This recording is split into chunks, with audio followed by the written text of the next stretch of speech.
Metal Gear Solid has some of the coolest art around. There's no doubt about that. I mean, look at this stuff. So I decided it's time for me to join the hordes of people who are trying to mimic the style of Yoji Shinkawa. Rather than trying to do a one-to-one replica of Yoji Shinkawa's work, I thought it'd be fun to do some fan art. And the character that first came to mind for me was Bakugo from My Hero Academy, or My Hero Academia. I always get it mixed up. Of course you would do that! It's been a while since I drew some fan art. I guess that happens when you spend most of your time writing and illustrating a graphic novel. By the way, I wrote and illustrated a graphic novel titled Kita, Princess of Orith. So go ahead and check that out in the description below. And while you're there, please like and subscribe. Here's the process. For starters, I made a quick mood board. This is kind of two different studies, but primarily I'm studying Yoji Shinkawa's style and the Metal Gear Solid look.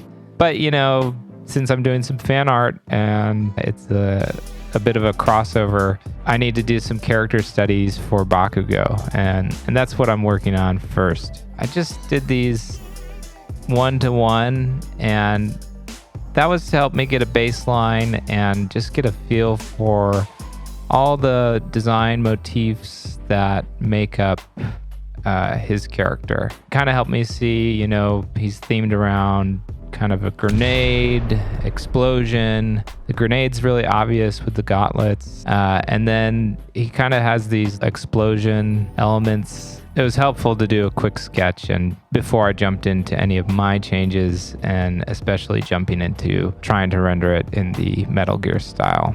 So jumping into sketching up my own versions of Bakugo, I've never really been a fan of the grenade gauntlets and the weird explosion thing behind his head. So I knew right off the bat I didn't want the grenade gauntlets and the kind of weird explosion thing on his head. And I wanted to keep the same explosive grenade kind of feel or themes, but just tone him down so that he'd hopefully fit or feel at home in the Metal Gear universe. Pretty quickly kind of sketched that out and felt good about what I had, and then just jumped into putting up some more poses and just working through who Bakugo is, how he might pose or carry himself, and part of the posing is also setting up the overall composition of the artwork. So I want to capture the character with the pose and make it kind of dynamic, but I also want the pose to inform the whole composition. My Hero Academia is one of the more recent animes I've watched, and I just thought Bakugo would be a good pick for this project.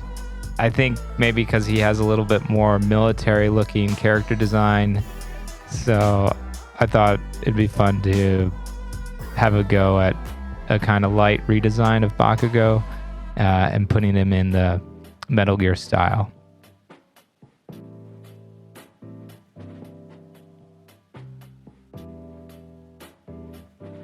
I really liked my first pose, and I tried to model it off of this image of Solid Snake. Yeah, this pose is sick. Solid Snake is in this just bad A kind of cowboy power stance. And I definitely wanted to capture something like that with Bakugo. So I just hopefully changed it a little bit to make it fit, you know, what Bakugo uses for fighting, since he wouldn't be holding a gun, or at least I don't think so.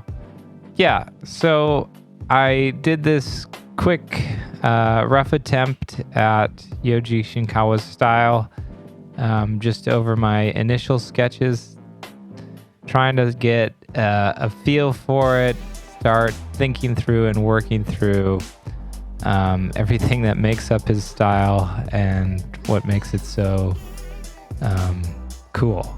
And I wasn't super pleased with this initial pass. Obviously, it's just the first rough and quick version, but I pretty quickly realized one of the key features of Shinkawa's style is the literal fluidity. So I switched software. Rebel, I think that's how you pronounce it, Rebel. It's a software I've been wanting to play around with, and it's designed around simulating real painting.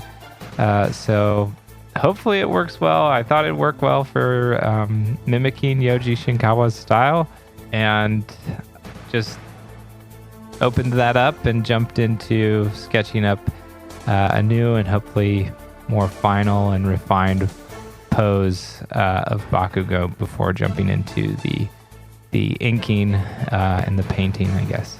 As I get into painting, I'm really trying to think about all the elements that make Shinkawa's art so much better than my first attempt. He's kind of sad boy right there. He is so freaking good. Getting over my art envy a little here, I'm trying to really identify the key features of Shinkawa's painting. And obviously, you guessed it, the first key feature is that he's using a physical medium, water and ink, on a fairly large canvas. So I know I already switched softwares to address this, but I think there's a lot more implications than just me switching softwares. This is really important because, as far as I can tell, his style is really focused around the gesture of his strokes and embracing all of the texture and the imperfections that come with the medium. And that is also all affected by the scale that he's working at. So, water looks different when you're working at a smaller scale than a bigger scale. I should have probably been more aware of that as I worked, but I had it a little bit in mind.